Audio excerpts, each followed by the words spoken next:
Mataas na ang araw nang dumating sa baryo San Esteban ang isang puting van na sakay ang isang babaeng nakasuot ng puting dress, may suot na itim na shades, at pulang-pula ang labi.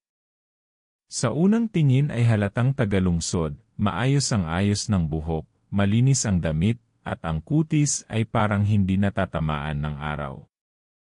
Siya si Mira Alcantara, 32 anyos, dating nagtatrabaho bilang caregiver sa Italy, at ngayoy isa ng balikbayan. Hindi na bago sa mga taga-baryo ang pag-uwi ng mga bayi, pero may kakaibang dating si Mira. Bukod sa taglay niyang ganda at hiwaga, anak siya ng isa sa pinakakontrobersyal na pamilya sa baryo, ang mga Alcantara. Matagal nang sinasabing may sumpa ang angkan nila. Ang lola niyang si Lola Imang ay kilalang mangkukulam noon, at may mga bali-balita pang nawawala raw ang ilang bata noong kabataan ni Mira. Pero dahil sa takot at respeto, walang nagtangka na usisain ang pamilya. At nang tuluyang lumipad si Mira papuntang ibang bansa, 18 taon na ang nakararaan, unti-unti ring tumahimik ang baryo. Kaya't nang muling bumalik si Mira, at agad na pinaayos ang lumang bahay nila sa tuktok ng burol, marami ang nagtaka. Luma na ang bahay. Minsan ang kinatatakutan ng mga bata, at halos kalahating siglo na ang tanda ng istruktura. Pero tila ba may bagong sigla itong bumalot sa paligid ng sinimulan ang renovation. Parang binuhay yung patay na bahay, animang igo, ang karpintero sa baryo. Pero ramdam ko pa rin yung lamig sa paligid. Ibang klaseng lamig parang may nakatingin lagi, dagdag ni Calvo, ang tumulong sa pagkukumpuni. Isang linggo matapos ang pagdating ni Mira, nagpasya siyang magpakilala ulit sa mga kabaryo. Nagpatawag siya ng simpleng salusalo sa ilalim ng malaking punong mangga sa likod ng bahay nila. May mga puting tent, bilog-bilog na mesa, at pagkaing sariling luto. Salamat po sa mainit na pagtanggap. Matagal-tagal din akong nawala, pero kahit kailan, hindi ko kinalimutan ang San Esteban. Gusto ko po sanang magsimula muli, dito sa piling ninyo, sambit ni Mira habang nakangiti sa mga tao. Masarap ang pagkain, may menudo, kaldereta, lumpiang Shanghai, at isang espesyal na ulam na hindi agad makilala ng mga panlasa ng mga bisita. Ano tong ulam na to, Mira? Tanong ni Aling Merly habang subo-subo ang isang piraso ng karne na may makapal na sarsa. Resip ko mula Italy. Pinaghalong baka at ilang pampalasa na ako lang ang may alam, sagot ni Mira habang nakangiti. Ngunit sa likod ng ngiting iyon, may kakaibang tingkad ang kanyang mga mata, parang may tinatago. Magbubukas po ako ng karinderya sa susunod na linggo, masayang balita ni Mira. Sana po'y suportahan niyo ako. Nagpalakpakan ng ilan. Pero may ilang matandang tila napakunot ang noo. Karinderya sa lumang bahay niyo? Tanong ni Mang Nestor, isa sa pinakamatandang residente. Opo. Magandang simula para makapagnegosyo habang hindi pa nakakaalis ulit, sagot ni Mira. Mag-ingat ka lang, Hija. Ang bahay na yan may mga alaala, makahulugang sabi ni Mang Nestor bago ito tuluyang tumalikod. Hindi naman alintana ni Mira ang mga bulong-bulungan. Tuloy ang renovation, tuloy ang plano. Isang linggo pa lang, pero kitang-kita na ang pagbabago sa bahay, pininturahan ng putit kahoy, inayos ang kisam, pinalitan ang mga bintana ng salamin, at nilagyan ng signage sa harap. Mira's Home Kusina, bukas Lunes hanggang Linggo. 6-10, 1-0 iyan, mabilis na kumalat sa buong baryo ang tungkol sa pagbubukas ng karinderya. Ang ilan ay natuwa, lalo na't malayo ang bayan kung saan karaniwang bumibili ng pagkain. Ang iba namay nagdududa pa rin. Isang araw, nagpunta si Mira sa palengke para mamili. Doon siya nakasalubong ni Aling Gracia, ang matandang babae na kilala sa pagiging usisera. Ay, Mira! Bumalik ka na pala, bati nito. Opo, Tia Gracia. Kumusta po kayo? Ikaw itong mukhang mas gumanda at pumuti pa. Pero, huwag mong kalimutan, may mata ang mga matatanda. Hindi lahat ng kumikinang ay ginto, bulong nito bago siya iniwan. Hindi napigilan ni Mira ang mapailing. Hindi na bago sa kanya ang mga pasaring. Bata pa lang siya, madalas na siyang iwasan. At kung bakit, hindi rin niya lubos na naintindihan. Basta ang alam niya, may mga gabi noong bata siya na hindi niya maalala. Mga gabi na paggising niya ay may dugo sa sahig, o amoy insenso sa kwarto ng lola niya. Sa gabi ng kanyang unang linggo sa baryo, nagising si Mira sa isang malakas na hampas ng hangin. Nag-brownout. Ang buong bahay ay binalot ng kadiliman. Habang naglalakad siya sa pasilyo, tila may boses siyang naririnig. Mahina lang, halos pabulong. Mira. Mira, oras na ni. Napahinto siya sa tapat ng lumang silid ng kanyang lola. Nang binuksan niya ito, bumungad ang makapal na alikabok, lumang altar, mga orasyon sa lumang sulat kamay, at isang kahong bakal na may kandado.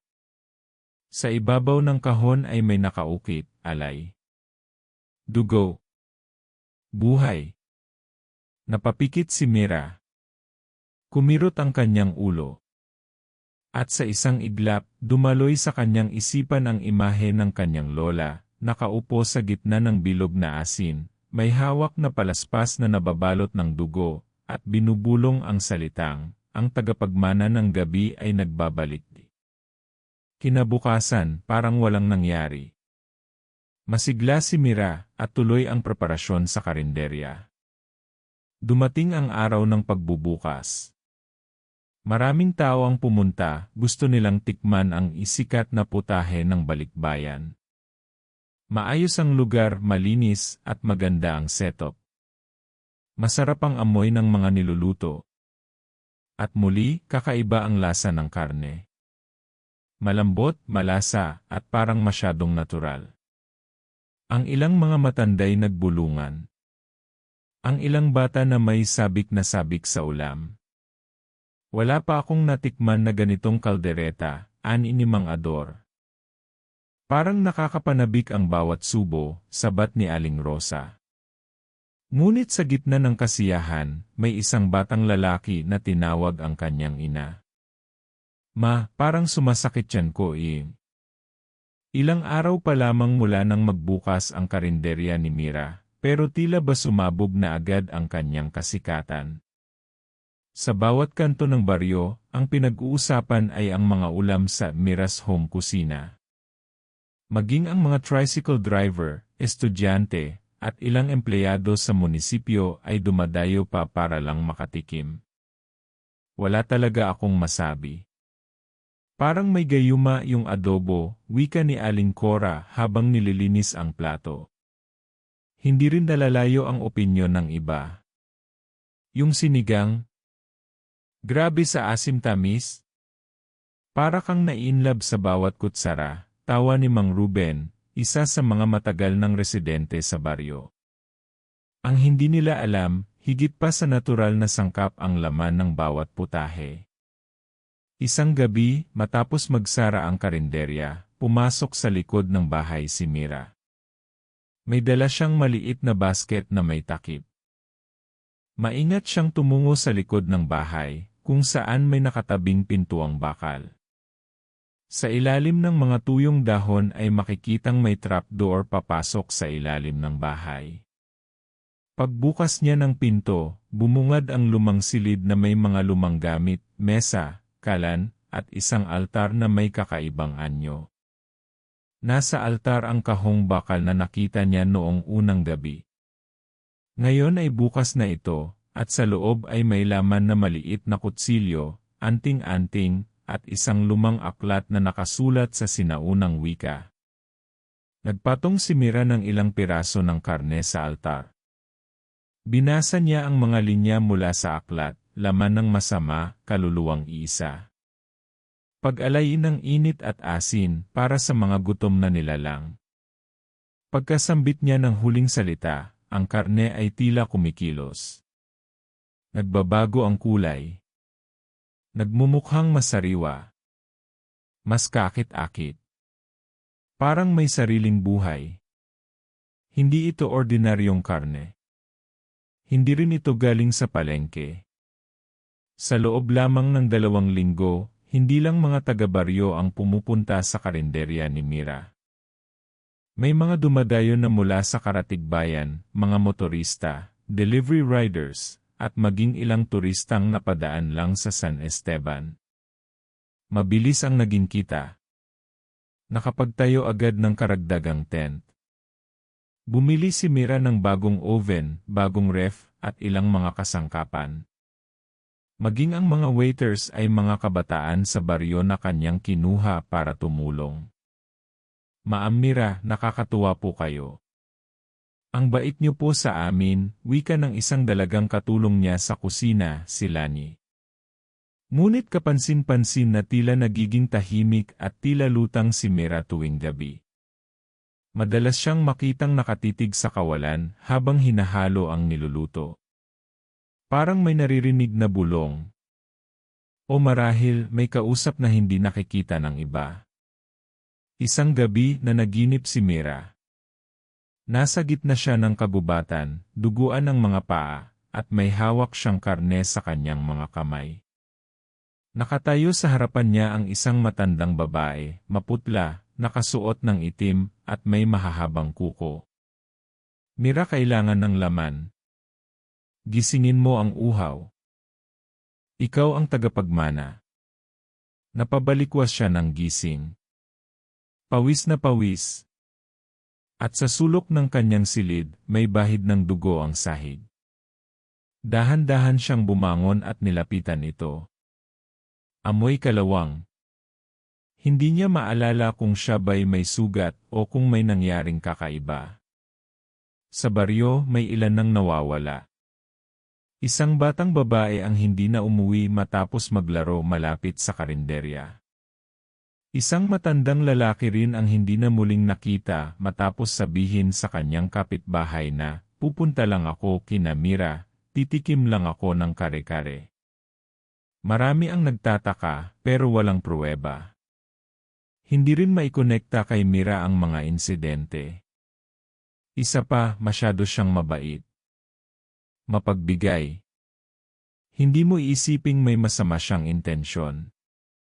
Ngunit ang hindi alam ng lahat, tuwing may nawawala, ay saka naman may bagong putahe si Mira, isang espesyal na ulam na hindi niya pinangalanan. Basta ang tawag niya ay secret dish ng linggo. At ang mga kumakain, para silang naadik. Bumabalik-balik. Tumataba. Nangingitim ang ilalim ng mga mata. Hindi nagtagal, may isang matandang albularyo mula sa kabilang bayan na dumalaw sa San Esteban. Si Tatay Eladio. Napadaan siya sa karinderya at napaupo dahil sa gutom. Ngunit paglapag pa lang ng pagkain sa kanyang harapan, napakunot agad ang kanyang noo. Bakit may amoy ng alay ito, bulong niya. Hindi niya kinain ang ulam. Sa halip, inilagay niya ang isa sa kanyang mga anting-anting sa ilalim ng mangkok. Ilang segundo pa lang, biglang lumamig ang paligid. Parang may bumubulong sa kanyang tenga. Tinitigan niya si Mira mula sa malayo. Nakangiti ito sa mga customer. Pero sa kanyang mata, hindi lang si Mira ang kanyang nakikita. May aninong itim na tila bumabalot sa babae. Parang usok na may sariling buhay. Kinabukasan, pumunta si Tatay Eladio sa barangay hall at kinausap ang kapitan. May mali sa karinderyang yan. Hindi lang pagkain ang ibinibenta niya. May alay na nagaganap. Bakit mo naman nasabi yan, Tay Eladio? Ang lugar na yan ay dating tagpuan ng mga tagalupa at taga-ilalim. May bakas ng itim na kulam. At ang babae, hindi siya basta tao. Ngunit tulad ng inaasahan, hindi siya pinaniwalaan. Unti-unting dumami ang kaso ng pananakit ng tiyan, lagnat na hindi maipaliwanag, at pagkabaliw sa ilang residente. Pero kadalasan, mga matatakaw sa ulam ni Mira ang tinatamaan. Isa si Aling Linda. Palaging kumakain ng secret dish. Sa loob ng 2 linggo, pumayat siya ng sobra, pero ayaw pa rin tumigil sa pagkain doon. Hanggang isang araw, nakitang hubot-hubad sa palengke, paulit-ulit na sinasabi ang, gusto ko pa, sa kabila ng pag-asenso ng negosyo, hindi na rin matahimik ang damdamin ni Mira. Parang bawat gabi, may hinihingi sa kanya ang tinig sa loob ng kanyang utak. Mira, mas marami. Mas masarap. Mas malakas ka na ngayon, nasa harap siya ng salamin, ngunit ang refleksyon ay hindi niya mukha. Ang mukha sa salamin ay may mapupulang mata, maitim na balat, at ngiting puno ng kasamaan. Tumulo ang luha ni Mira. Hindi ito ang gusto ko, ngunit kasabay ng pagluha niya ay biglang may kumatok sa pinto. Pagbukas niya, isang batang lalaki na may suot na asul na shirt. Tita Mira, gutom na po ako, napangiti ang dilim sa kanyang loob. Lumipas ang ilang araw matapos ang huling pangyayari. Sa panlabas, tila normal lang ang takbo ng buhay sa baryo San Esteban. Maagang nagigising ang mga tao, naghahanda para sa sakahan, ang iba'y pumapasok sa eskwelahan, at ang ilan na may diretsyo na sa Mira's home kusina upang bumili ng almusal. Pero sa likod ng pang-araw-araw na galaw, may nangingibabaw na usap-usapan, ang tungkol sa nawawalang bata. Si Totoy, ang batang gutom. Ang batang lumapit kay Mira noong gabing iyon ay si Totoy, 7 taong gulang, anak ng maglalako ng gulay. Madalas siyang makita sa kalsada, naglalaro ng trumpo o nakatambay sa ilalim ng punong mangga sa plaza.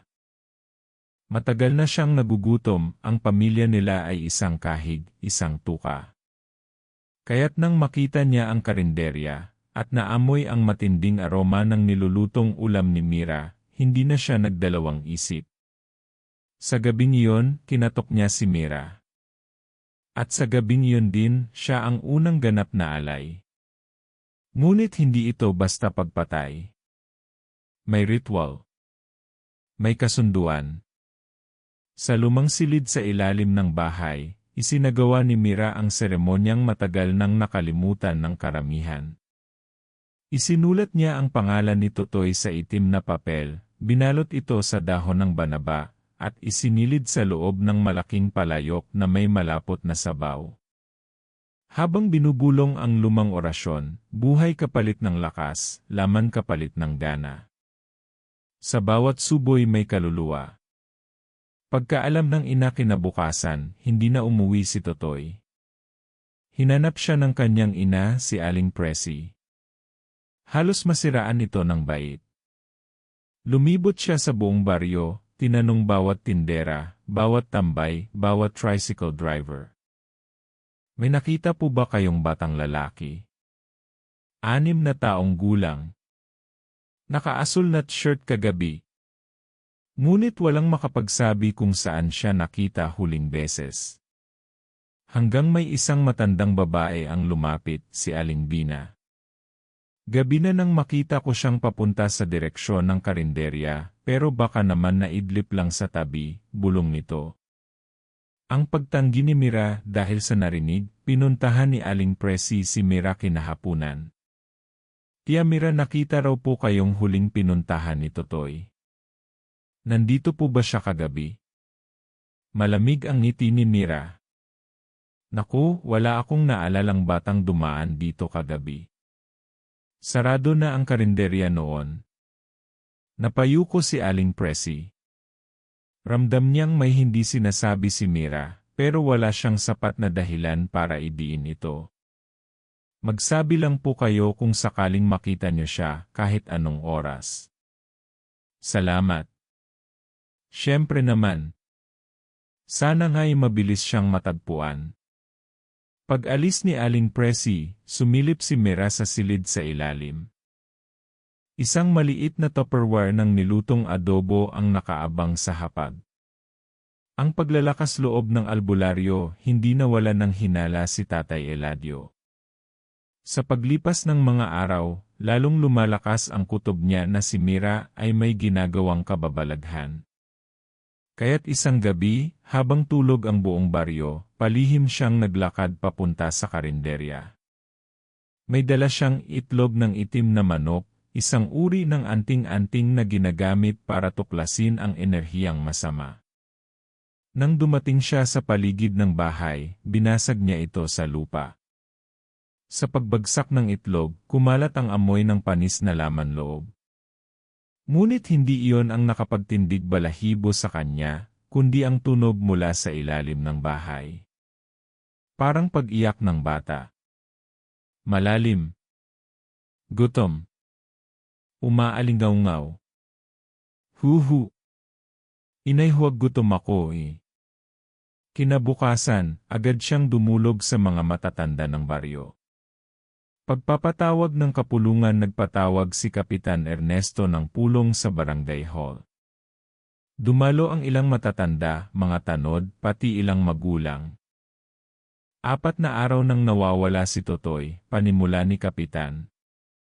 At hindi lang siya ang una, may 2 matanda at isang babaeng teenager ang hindi rin nakita simula noong buwan ng Pebrero. Hindi pa natin naiulat lahat sa pulisya, dahil akala'y umaalis lang ang iba papuntang Maynila.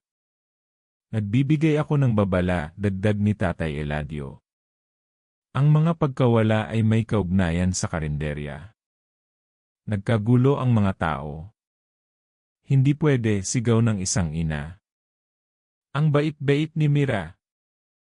Siya pa nga ang tumulong sa amin noong nasunugan kami. Ngunit hindi rin maikakaila, ang lahat ng nawalang tao ay huling nakita malapit sa karinderya. May ilang lumapit, may ilang natagpo ang may hawak pang take-out mula roon.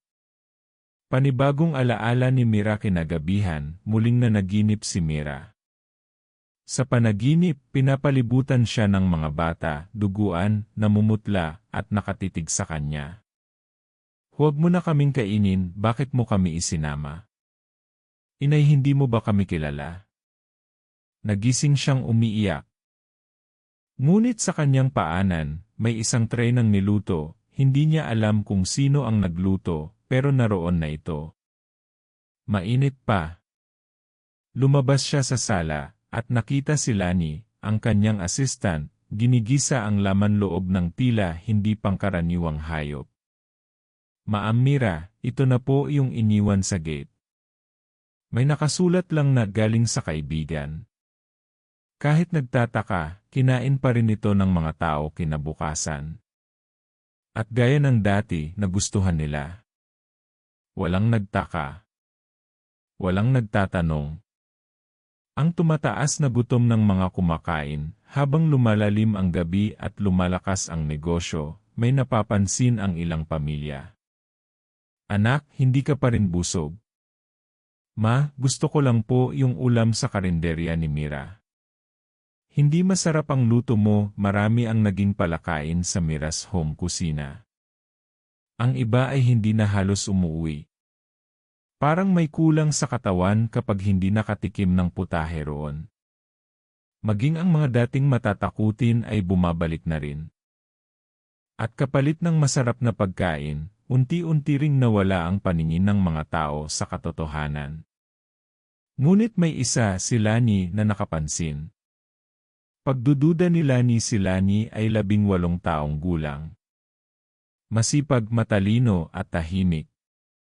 Siya ang pinakamalapit kay Mira sa lahat ng staff. Ngunit nitong mga huling araw, napansin niya ang kakaibang dami ng e-supply ng karne. Hindi niya alam kung saan galing ang mga ito. Minsang naglilinis siya ng freezer, may nakita siyang plastic na may piraso ng damit ng bata. Asul. Gaya ng suot ni Totoy. Nanlaki ang mata niya. Hindi siya agad nagsalita. Pero sa puso niya may tumitibok na takot. Kailangan niyang makasiguro. Ang plano ni Lani, kinausap niya ang kanyang pinsan, si Lem, isang estudyante sa criminology sa bayan. Sinabihan niya ito tungkol sa nakita. Sa una, ayaw maniwala ni Lem. Baka naman tinapon lang yun galing sa palengke. Hindi, Lem. May dugo pa yung damit. At amoy-amoy tao yung karne, nagkasundo sila. Kailangan nilang kumuha ng sample at ipasuri sa provincial lab. At kung tama ang hinala ni Lani, si Mira ay hindi lang basta negosyante. Siya ay isang halimaw. Tahimik ang gabi sa baryo San Esteban, pero sa loob ng karinderya ni Mira, may bumubulong na panganib, isang sikretong itinatago ng mga ngiti, ng masarap na putahe, at ng amoy na hindi maipaliwanag. Sa panlabas, parang walang mali. Pero sa likod ng kusina, may mundo ng kadiliman na unti-unting lumalantad. Ang lihim ni Mira tuwing 11:00 ng gabi, kapag tulog na ang lahat ng staff, bumababa si Mira sa silid sa ilalim ng bahay. Dito, may tagong pinto sa likod ng istanterya ng mga bote ng suka at toyo. Sa likod ng pader na kahoy, may lumang basement, isang lumang kwarto na may altar. Sa gitna nito ay ang itim na palayok, luman at may ukit ng sinaunang baybayin. Sa paligid ay mga dahon ng gabi, balahibo ng uwak, at itim na kandila. Dito niya isinagawa ang mga ritual, ang pag-alay, ang pagkarga ng enerhiya ng mga kaluluwa sa bawat putahe. Ang palayok ay hindi basta kagamitan sa pagluluto, ito ay sisidlan ng kasunduan sa pagitan niya at ng isang malaking nilalang na hindi niya palubusang kilala. Bawat buhay na iaalay ay katumbas ng kapangyarihang hindi nauubos, lakas, ganda, at yaman. Pagmamasid ni Lani sa kabilang dako, si Lani ay naging mas mapanlikha sa kanyang obserbasyon. Naglalagay na siya ng mga maliit na piraso ng papel sa ilalim ng mga karne, mga palatandaan para malaman kung alin ang nawala sa freezer. At tama nga ang kanyang hinala. Tuwing madaling araw, may nawawala sa mga tray. Hindi ito kinukuha ng supplier, kundi ni Mira mismo. Isang gabi, nagkunwari siyang uwi ng maaga. Pero nagtago siya sa bodega. Mula roon, kitang-kita niya ang pagbaba ni Mira sa tagong lagusan ng kusina. Tahimik niyang sinundan ito. Ang altar ng kadiliman sa dilim ng basement, nakita ni Lani ang buong ritual. Nakasuot si Mira ng itim na balabal, nakapalibot ang mga kandila, at hawak ang isang makapal na aklat na may mga sulat sa wikang hindi pamilyar. Ilang araw ang lumipas at dumating ang resulta. Ang karne ay hindi galing sa hayop. Positive for human yan eh. Nanginig si Lem at Lani. Hindi lang pala to kwento-kwento. Hindi lang ito urban legend. Ang karinderyang minahan ng buong baryo ay isa palang kanibal na pabrika ng pagkain. Ang pagharap sa katotohanan sa kabila ng nalamang sikreto, hindi alam ni Lani at Lem kung paano ito isisiwalat. Paano nila ipapaalam sa barangay na ang paboritong karinderya ay may halimaw sa likod ng kalan? Alam nilang hindi basta-basta tatanggapin ng mga tao ito. Si Mira ay minamahal at pinagkakatiwalaan. Maraming beses na rin itong tumulong sa baryo. Kaya gumawa sila ng plano. Ang pagkukunwari ni Lani, nagkunwaring hindi niya alam ang sikreto, bumalik si Lani sa trabaho. Ngayon, mas mainat siya. Mas mapanlikha. Naglalagay siya ng maliit na kamera sa mga tabong lugar. Kumuha siya ng video ng ritual ni Mira. Ng mga kahon ng laman. Ng mga pangalan ng mga nawawala, nakasulat sa papel sa tabi ng altar. Bawat gabi, may mas marami siyang ebidensya. Hanggang isang araw, sa kanyang cellphone ay naroon na ang buong kwento, mula sa ritual hanggang sa laman ng freezer. Ang pagsiklab ng lihim sa isang gabi ng pista sa baryo, naghandog si Mira ng libreng handaan. Lahat ng tao ay naroon, nagkakainan, nagsasayawan, at nagpapasalamat sa kanyang kabutihang loob. Ngunit bago matapos ang gabi, biglang umakyat sa entablado si Lem, dala ang mikropono at cellphone. Ito po ang hindi nyo alam. Ang kinakain natin ngayon ay hindi manok. Hindi baboy. Tao po. Nagkagulo ang mga tao. Tumakbo sila ni at pinakita ang mga video sa Z-screen ng barangay hall na inilagay nila ng palihim. At sa harap ng lahat, nakita nila ang ritual. Ang laman. Ang mga nawawala. Ang pagtakas ni Mira ngunit bago pa mahuli si Mira, nawala na ito. Tumakbo siya sa kagubatan sa likod ng baryo, dala ang itim na palayok. Habang hinahabol siya ng mga tanod, biglang lumamig ang hangin. Sa gitna ng dilim, may anyong itim na sumalubong sa kanya, malaki, may pakpak, at pulang-pula ang mga mata. Hindi na siya nakita mula noon. Tanging ang palayok na basag ang iniwang bakas. Ang epekto sa baryo matapos ang pangyayaring iyon, isinara ang karinderya. Ipinatapon ang lahat ng kagamitan. Naitala ang kaso sa pulisya, pero walang nangyaring formal na pag-aresto. Walang katawan. Walang testigo maliban sa video. Marami sa baryo ang nalugmok. Hindi nila matanggap na naging bahagi sila ng isang kasalanan. May ilan na halos mabaliw. May mga batang nagkasakit. Si Lani at Lem ay umalis ng baryo. Hindi na sila muling bumalik. Ngunit ang kwento ng Mira's Home Kusina ay nanatili bilang isa sa pinakamadilim na alaala ng San Esteban. Lumipas ang 2 buwan mula nang isiwalat ang madilim na sikreto ni Mira. Ang baryo San Esteban ay muling tahimik pero hindi gaya ng dati.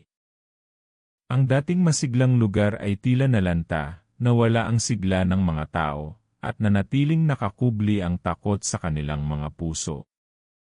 Ang dating masarap na kainan ay ngayoy abandonado. Nakakandado ang pinto, may nakapaskil na sarado ini, huwag pasukan. Ngunit sa likod ng mga bubong, may gumagalaw sa gabi, isang presensya na tila bumalik upang ituloy ang simula ng takot. Ang pagkakaroon ng alingawngaw isang gabi ng bagyo, may narinig na alingawngaw ang mga tanod. Isang malalim na ungol na tila galing sa ilalim ng lupa. Laman. Laman, nagising ang buong baryo sa tila sigaw na lumalagos sa hangin.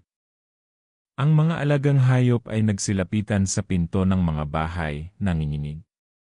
May tumahol na aso at biglang tumahimik. Natagpuan kinabukasan, patay, may kagat sa leg. Tila may bumalik. At hindi na ito si Mira sa anyong alam ng lahat. Ang pagkakatagpo kay Kapitan Ernesto isang gabi, habang iniinspeksyon ang abandonadong karinderya, biglang nawala si Kapitan Ernesto. Naiwan lang ang kanyang flashlight, nakatumba sa sahig, kumikislap sa pagpatak ng ulan. Kasama niyang tanod, si Mang Rudy, ay hindi makapagsalita. Bigla na lang siyang hinila sa dilim, may pakpak, may kuko, may buntot. Ngunit walang naniwala agad. Ang iniisip ng ilan, baka tumakbo si Kapitan, dala ng kahihiyan sa naging kinasangkutan. Ngunit si Mang Rudy ay nanumpa, hindi siya baliw. May aswang na bumalik. Si Mira hindi siya tao ngayon. Ang pagbabalik ng albularyo, dahil sa takot, muling ipinatawag si Tatay Eladio, ang matandang albularyo. Wala na siya sa baryo noong nilusaw ang lihim ni Mira, pero nang mabalitaan ang pagbabalik ng sigalot, agad siyang bumalik. Hindi na ito karinderya. Isa na itong pugad ng nilalang na hindi dapat nabuhay pa. Sa kanyang pagsusuri gamit ang dahon ng gabi at sugpong na baging, natuklasan niya na ang lupang kinatatayuan ng karinderya ay hindi na normal. Ang lupa ay buhay at gutom. Mga pagkawala at pagkakita sunod-sunod ang pagkawala muli ng mga alagang hayop, mga baboy, manok, pati pusa at aso. Ngunit hindi lang iyon, isang estudyante ng high school, si Nika, ay hindi na umuwi matapos ang gabing dumaan siya sa tapat ng karinderya. May nagsabing may nakita silang anino sa bubungan, hindi tao, hindi hayop, kundi tila nilalang na may pakpak at mahabang buhok. Bumubulong ito sa hangin. Gutuom, ang mga matatanda ay nag-umpisang mag-alay ng itlog at asin sa kanilang pintuan, isang lumang panangga laban sa aswang. Ngunit walang nakakasiguro kung ito'y sapat. Ang panaginip ng isang bata si Boyet, isang 7 taong gulang, ay nanaginip na may isang babae na nakaitim, lumalapit sa kanya at nagsasabing, "Ipaabot mo sa kanila, hindi pa ako tapos." Pagkagising niya, nasa kama niya ang isang piraso ng ulam, kaldereta, katulad ng madalas ihain sa Mira's home kusina. Ngunit wala namang nagluto sa kanila ng ganoong putahe. Kinilabutan ng kanyang ina, agad itong ibinaon sa lupa. Ngunit sa mismong oras na iyon, nanigas ang kanilang alagang kambing, tila naubusan ng hininga. Ang desisyon ng barangay dahil sa takot at sunod-sunod na pangyayari, nagpatawag ng emergency meeting si Tatay Eladio, kasama ang mga tanod at ilang matatapang na residente. Ang desisyon, sunugin ang karinderya. Buong estruktura, buwagin, sunugin at ibaon ang lahat ng kagamitan. Hindi sapat ang pagkakandado. Ang kasamaan ay hindi na lang sa loob, lumalawak na ito. Sa gabi ng seremonyang pagsunog, nagtipon ang mga tao sa paligid ng karinderya. Sa gitna, nagsindi ng apoy gamit ang mga tuyong kahoy, asin at langis ng niyog. Sinabayan ng dasal at orasyon. Ngunit bago pa man lumiyab ang apoy may humalakhak sa hangin. Ang pagpapakita ng anyo mula sa bubong ng karinderya, lumitaw si Mira, hindi na ang dating maganda at kaaya-ayang dalaga. Kundi isang halimaw na may mahabang kuko, itim na mata, at balat na parang sunog. "Hindi niyo ako mapipigil," bulong nito. "Ako ay ginising na at ngayon kayo ang magugutom." Lumipad ito pababa, ngunit hinarang ni Tatay Eladio gamit ang banig na may ukit ng krus at dahon ng gabi. Napaatras ang halimaw, sumigaw sa sakit, at muling umatras sa itaas ng bahay. "Simulan niyo na," sigaw ni Eladio. Ang sunog sa karinderya pinasok ng mga tanod at matatapang na lalaki ang bahay. Binuhusan nila ng gasolina ang buong loob mula kusina hanggang silid. Bawat parte ng bahay ay nagliyab, at sa gitna ng apoy ay narinig ang sigaw ni Mira. Hindi alam kung ito ay pagdurusa o pananakot. Ngunit habang tinutupok ng apoy ang gusali, biglang yumanig ang lupa. Ang itim na palayok na inilibing ng barangay ay biglang lumabas sa gitna ng apoy, at sumabog sa hangin. Sa sabog na yon, may tila aninong kumawala, lumipad sa langit at nawala sa itim na ulap. Tahimik ang lahat. Walang kumibo. Ang apoy ay biglang tumigil, para bang hinigop ng kalikasan. Pagkatapos ng lahat walang natira sa karinderya. Ang dating pinakamasarap na kainan sa baryo ay ngayon ay abot bangungot na lang ng mga nakaligtas. Si Mira ay hindi na muling nakita ni sa anong korte, ni sa anong larawan. Ngunit ang mga tao ay hindi makalimot. Sa gabi, tuwing gutom sila, tila may boses sa tenga nilang bumubulong, "Alam mong masarap ang karne, alam mong gusto mong bumalik." Matapos ang pagsunog sa karinderya ni Mira, inakala ng mga taga-barangay San Esteban na tapos na ang bangungot. Isang bagong umaga ang sumalubong sa kanila, tila ba iniwan ng dilim ang kanilang baryo. Ngunit makalipas lamang ang isang linggo, nagsimula ang kakaibang mga pangyayari, hindi na ito tungkol sa laman o aswang. Ito ay tungkol sa kaluluwa. Ang simula ng multo isang gabi, si Mang Rudy, ang tanod na sumama sa pagsunog sa karinderya, ay naglalakad pa uwi mula sa inuman. Nasa tapat siya ng dating kinatatayuan ng Mira's home, kusina nang biglang bumigat ang hangin. Walang gusali, pero sa kanyang paningin, tila may bumabalot na anino sa lugar. May narinig siyang tunog ng kutsilyo sa kahoy. At sa sulok ng kanyang mata, may nakita siyang liwanag, parang kalan na may apoy. Tumigil siya, kinusot ang mata, at nang muling tumingin, malinaw niyang nakita, si Mira, naka-apron, nakangiti, may hawak na sandok.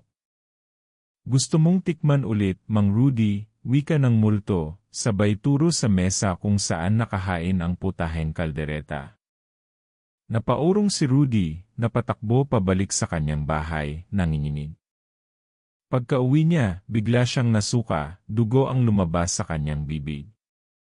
Mga pangyayaring hindi maipaliwanag sumunod na gabi, ang mga bata ay naglaro ng taguan malapit sa pinagsunugan ng karinderya. Isa sa kanila, si Lilet, ay nagtago sa isang malaking kahoy. Habang nag-aabang, may narinig siyang boses na kumakanta ng bahay kubo, malumanay, tila inaawit ng isang ina sa kanyang anak.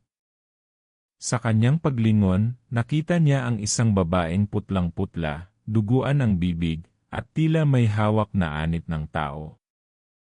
Si Lilet ay napaiyak, tumakbo pabalik sa bahay, at hindi na nagsalita ng ilang araw. Ayon sa albularyong si Tatay Eladio, ang lupa ay nabuksan. Hindi lamang ang katawan ni Mira ang nawala sa mundong ito, kundi pati ang kanyang espiritu ay nakagapos na sa lugar kung saan siya gumawa ng mga kasalanan. Multo na siya ngayon. At hindi lang siya basta multo, isa siyang halimaw na kaluluwa. Ang pag-atake sa bahay ni Lani bagaman matagal nang lumisan sina Lani at Lem sa baryo matapos ang eskandalo, si Lani ay napilitang bumalik upang alagaan ang may sakit niyang lola. Isang gabi habang siya'y naliligo, naramdaman niyang may humahaplos sa kanyang buhok. Sa salamin, may refleksyon ng isang babaeng nasa likod niya, nakangiti, ngunit wala ang mata. Napasigaw si Lani. Nagtakip ng tuwalya, lumabas ng banyo at nagtago sa kwarto. Ngunit sa salamin ng kanyang vanity mirror, nakasulat ang mga salitang, "Hindi mo ako tinikman, hindi pa tayo tapos." Kinabukasan, may sugat si Lani sa braso, 3 marka ng kuko, tila ba kinayod ng hayop. Pagpaparamdam sa buong baryo, hindi lamang 1 o 2 ang biktima ng multong si Mira. Halos gabi-gabi, may nadidinig na kaluskos sa mga bubong, mga yabag sa labas ng bintana, at tinig na humihiling ng pagkain. Ang mga may alagang hayop ay nakikitang dumidila ng dugo ang kanilang mga aso. Ang mga ina ay nadadatnang bukas ang pinto ng kanilang bahay, kahit isinara nila ito ng mahigpit. May isa pang insidente, isang buntis, si Aling Maya, ay nakitang umiiyak sa harap ng altar. Sinabi niyang nanaginip siya na kinukuha ang kanyang anak sa sinapupunan. Pagkagising niya, may dugo sa kanyang palda at isang mensahe sa dingding, isang sanggol ang kailangan. Isa lang. Ang ritual ng pagpapalayas nagdesisyon ang buong barangay na muling manawagan kay Tatay Eladio upang gawin ang pinakamatinding ritual, ang pagpapalaya sa kaluluwa ng gutom. Kinailangan niya ng mga bagay na dating pag-aari ni Mira, isang lumang larawan, bote ng sausawan mula sa karinderya, uling mula sa sinunog na bahay. Pinalibutan ng asin at puting kandila ang buong lot. Sa gitna nito, inilibing ang uling at pinatakan ng dugo mula sa isang tandang. Sabay-sabay ang dasal ng mga matatanda, binibigkas ang orasyon upang ipanumbalik ang katahimikan ng lupa. Ngunit habang nasa kalagitnaan ng dasal, biglang lumamig ang paligid. Sumambulat ang ilaw ng kandila at ang lupa ay parang lumulubog. Mula sa gitna, lumabas ang isang imahe ni Mira, duguan, umiiyak, at sumisigaw. Hindi ako makakaalis hanggat hindi ninyo tinatanggap na kayo rin ay kasabwat. Ang pagtanggap ng baryo mula sa batang kumain, sa matandang nagrekomenda, sa mga nanahimik sa kabila ng kababalaghan, lahat ay naging bahagi ng kasalanan. At iyon ang dahilan kung bakit nanatili ang multo ni Mira, hindi dahil sa kanyang kasamaan, kundi dahil sa kawalang katarungan ng baryo na siyang nagpatahimik sa kanya, habang siya ay gumagawa ng kasalanan. Sa huling gabi ng ritual, lumapit ang isang matandang babae, si Aling Norma, na dating kasama ni Mira sa kusina. Umiyak siya, inamin sa lahat na matagal na niyang alam ang sikreto, ngunit nanahimik dahil sa takot. Sabay-sabay silang lumuhod at humingi ng tawad, hindi lamang kay Mira kundi sa lahat ng kaluluwang naging biktima ng kanilang katahimikan. Sa sandaling iyon, ang anino ni Mira ay unti-unting naglaho. Ang lupa ay muling naging payapa, ang hangin ay gumaan.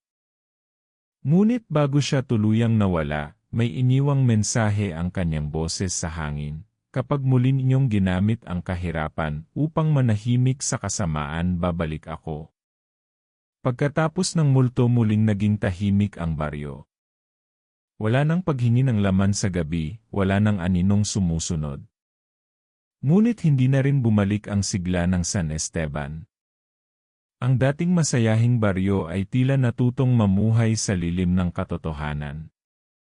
Ang load kung saan nakatayo ang karinderya ay ginawang liwasan, walang gusali, walang lamesa. Doon sila nagsisindi ng kandila tuwing undas, hindi lang para kay Mira, kundi para sa lahat ng biktima ng gutom, katahimikan, at kasakiman. Makalipas ang halos 2 buwan mula sa huling pagpaparamdam ng multong si Mira, unti-unting bumalik ang normal na buhay sa baryo ng San Esteban. Ngunit gaya ng sugat na kahit maghilom ay may pilat, nanatiling tahimik at mailap ang mga tao sa paligid ng dating karinderya. Walang gustong magsimula ng bagong negosyo sa lugar. Kahit anong alok ng barangay sa mga negosyanteng tagalabas, laging tinatanggihan. Hanggang sa isang araw, isang bisita mula sa Maynila ang dumating, isang lalaking tila walang takot, may matalim na mga mata at bitbit ang isang kamera. Siya si Anton de la Cruz, isang independent documentarist na gumagawa ng mga video ukol sa mga misteryo at kababalaghan sa Pilipinas. Pagdating ni Anton, ang unang hakbang ni Anton sa baryo ay may kasamang tanong. Lahat ng nakasalubong niya, tinatanong niya agad, dito ba yung karinderya na sinunog dahil sa babaeng aswang? Ngunit ang mga tao'y hindi umimik. Ang ilan umiwas. Ang iba nagkibit balikat. Hanggang sa makilala niya si Mang Rudy, ang dating tanod na saksi sa mga kaganapan.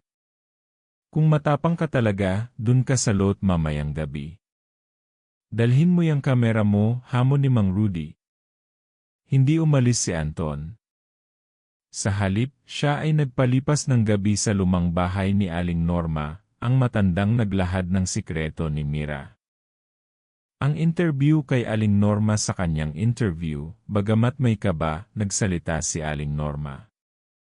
Ang totoo, marami sa amin ang alam na may nangyayaring mali noon. Pero ayaw naming makialam. Takot kami. Tanggap namin na masarap ang pagkain pero hindi namin inalam kung saan galing.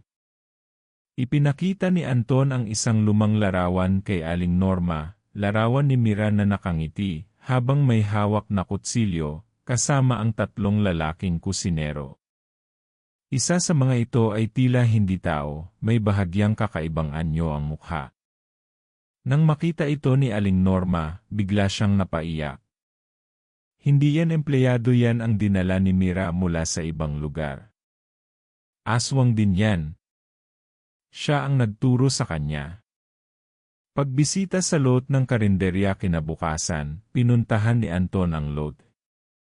Bitbit niya ang kamera, voice recorder, at isang piraso ng pulang kandila na binigay ni Tatay Eladio bilang proteksyon. Habang siya'y nagsiset up ng gamit, napansin niyang tila mas malamig ang paligid kumpara sa ibang bahagi ng baryo. Wala ring ibon o kuliglig sa paligid. Tahimik. Hindi natural. Nang tumapak siya mismo sa gitna ng lot, kung saan dating nakatayo ang kalan ni Mira, biglang bumigat ang kanyang dibdib. Parang may nakaupo sa kanyang balikat. Pero hindi siya umurong. Sinindihan niya ang pulang kandila at nagsimulang mag-record. Ang unang video sa kanyang unang video clip, makikitang maaliwalas pa ang paligid. Ngunit habang lumalalim ang gabi, ang background ng video ay tila nagbabago, nagmumukhang luma, parang 1,970 na kusina, may mga palayok, kawali, at kutsilyo. Sa footage, makikita rin ang isang itim na anino na dumaan sa likod niya. Pero si Anton, sa aktwal na sandali ng pagkuha, ay wala namang nakita. Sa kanyang second clip, habang nagbivideolog siya, narinig sa audio ang bulong, "Masarap pa rin ako," kahit multo na. Sa panaginip niya, kumakain siya ng kalderetang may ngipin, may kuko, at sa bawat suboy may mata na nakatingin sa kanya mula sa sabaw. Ang pagkawala ni Anton kinabukasan, hindi na siya bumalik sa bahay ni Aling Norma. Naiwan ang kanyang mga gamit, bukas ang kanyang laptop, at nakapause ang isang video, siya mismo, habang ini-interview si Aling Norma, pero may kakaiba. Sa likod niya, habang sila'y nag-uusap, may lumilitaw na imahe ni Mira sa salamin ng kabinet. Agad nag-imbestiga ang barangay. Sa footage, ang huling bahagi ng kanyang video ay kuha mula sa kanyang GoPro, habang tumatakbo siya papalayo sa lot, hingal na hingal at sumisigaw, hindi siya multo lang. May katawan siya, nakakabalik siya sa laman. Doon natigil ang video. Naputol. Walang sinuman ang nakakita kay Anton mula noon. Pagbisita ng media dahil sa pagkawalang iyon, naglabasan ang mga media outlet. Inakyat ng ilang mamamahayag ang baryo para kapanayamin ang mga tao. Ngunit sa halip na maaliwanagan, lalong kumalat ang takot. Isa sa mga crew, si Joel, ay nawalan ng ulirat habang nasa lot. Nagwawala siya, nagsusuka, at paulit-ulit ang sinasabi, hindi siya umalis. Nandito siya, gutom na naman siya. Matapos ang insidenteng iyon, pinayuhan ng barangay ang media na umalis at erespeto ang lugar. Ipinatupad muli ang curfew. Ipinag-utos ang paglalagay ng barbed wire sa paligid ng lot. Paglitaw ng lihim ni Anton linggo pagkatapos ng kanyang pagkawala, natagpuan sa ilog ang isang waterproof ESC drive, nakalagay sa loob ng plastic container. May tatak na pangalan ni Anton. Sa loob nito, may huling mensahe si Anton, "Kung natagpuan mo to, alam mong hindi ito kathang-isip lang." Ang laman ng karinderya ay hindi lang tao, kundi kasaysayan ng kasalanan. Hindi basta multo ang iniwan ni Mira, isa siyang nilalang na nagpapanggap sa loob ng bawat ulam. Huwag niyong hayaan na muling buksan ang lugar na ito. Dahil kapag ang gutom ay ginising, hindi ito titigil hanggat hindi kayo ang kinakain. Pagbabawal sa lot sa wakas, idineklarang sagrado at sarado ang lot. Pinagbutuhan ng barangay ang paggawa ng pader na may dasal sa bawat piraso ng hollow block. Isinulat ang mga orasyon sa ilalim ng lupa. Inilibing ang pulang kandila ni Anton sa gitna ng lot, isang paalala na may isa pang biktima ang kasaysayan. Walang sinuman ang nagtatangkang lumapit sa lugar tuwing gabi. May mga sinasabi pa ring may naglalakad sa loob ng bakod. May mga nilalang na tila nag-aabang.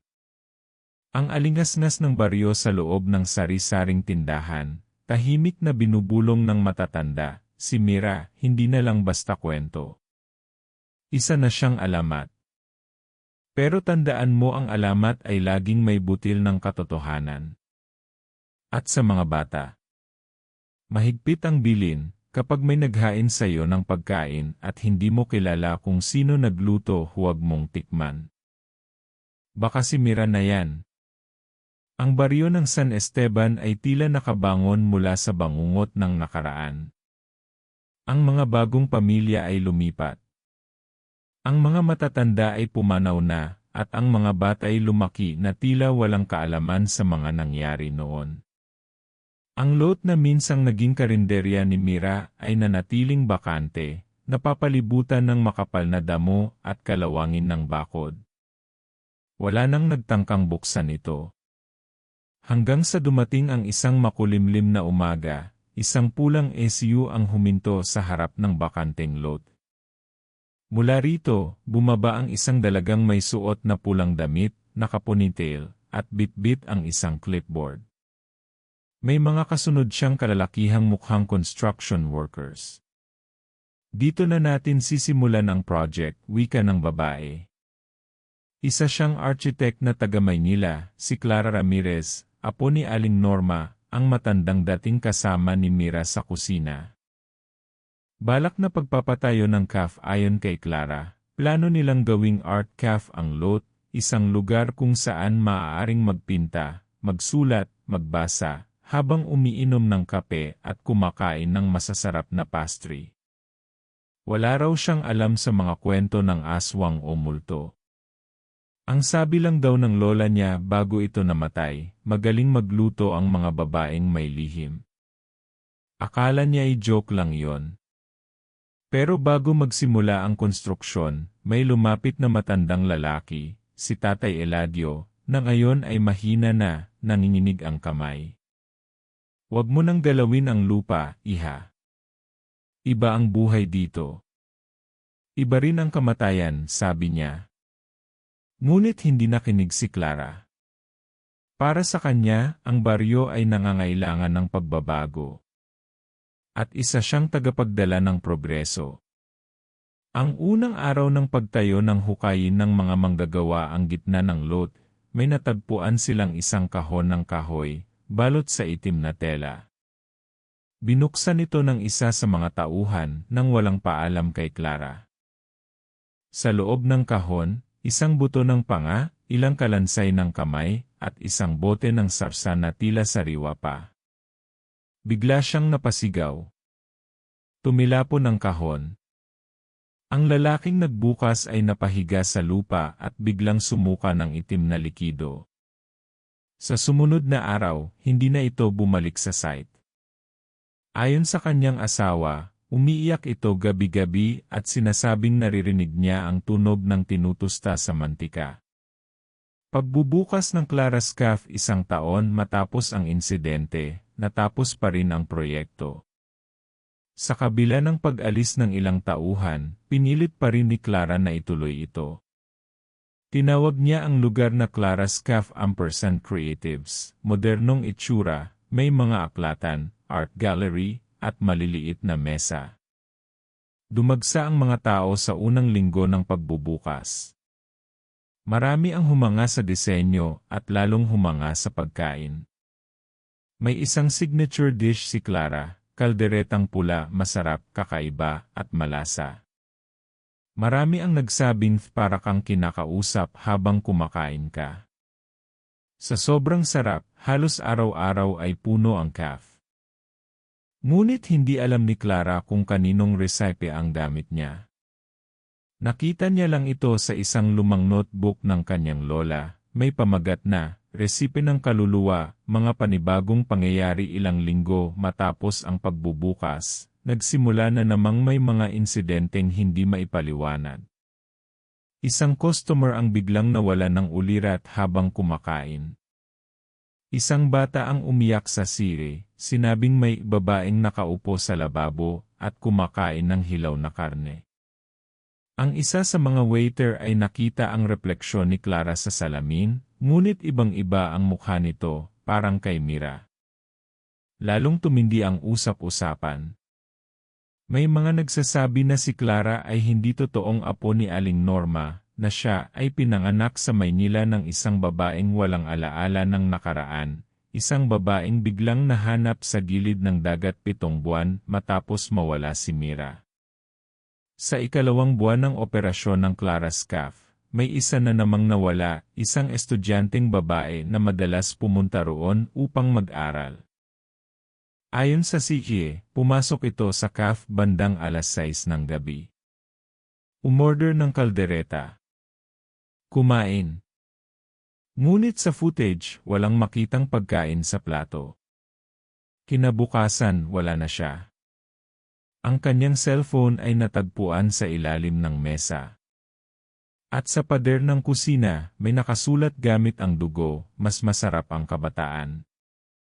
Pagtuklas ng katotohanan sa tulong ng isang local vlogger na curious sa kasaysayan ng CAF, na-trace nila na ang dokumento ng birth certificate ni Clara ay peke. Ang orihinal na dokumento ay walang pangalan. Isang batang babae na natagpuan ng mga mangingisda, hubad, may tahi sa tiyan, at walang imik. Ang babaeng iyon, ayon sa mga records ay walang anino. At sa isang lumangkuhan ng larawan ni Mira noong bata pa siya, halos kapareho ang ngiti ni Clara. Ang pagpanibagong pagkakatuklas isang gabi, nang nag-iisa si Clara sa kusina, may narinig siyang bulong mula sa likod niya, "Apo, luto na ba ang kaldereta?" Pagharap niya, nakita niya ang refleksyon ng kanyang lola sa salamin, si Aling Norma, nakangiti, ngunit may luha. Sa kanyang tabi, naroon si Mira, nakasuot ng apron, hawak ang kutsilyo, at may bitbit na tray ng lamang loob. "Marami na ulit ang gutom," sabi ni Mira. "Kailangan nating maghain." Hindi umimik si Clara. Ngunit sa kanyang mata, tila may liwanag ng pagkatanda. Naalala na niya kung sino siya. Ang pagpapatuloy ng alamat mula noon, ang Clara's Cafe ay nanatiling bukas, sikat, at minamahal ng maraming dayuhan at turista. Ngunit ang mga matatandang nananatili sa San Esteban ay alam ang totoo, na ang kasaysayan ay hindi natatapos. Na ang mga nilalang na minsang naglingkod sa gutom ng laman at espiritu ay muling nabuhay. At ang alamat ni Mira ay hindi lang alamat. Isa na itong pamana. Isang kwento ng gutom, paghihiganti at pagkakakilanlan. Kung mapapadaan ka sa baryo ng San Esteban, at makita mo ang isang pulang cafe sa kanto ng lumang daan, mag-isip-isip ka muna bago ka umupo. At kung sakaling umorder ka ng kaldereta, at habang kumakain ay maramdaman mong may nakatingin sa iyo mula sa salamin, huwag kang tumingin pabalik. Tuloy mo lang ang pagkain.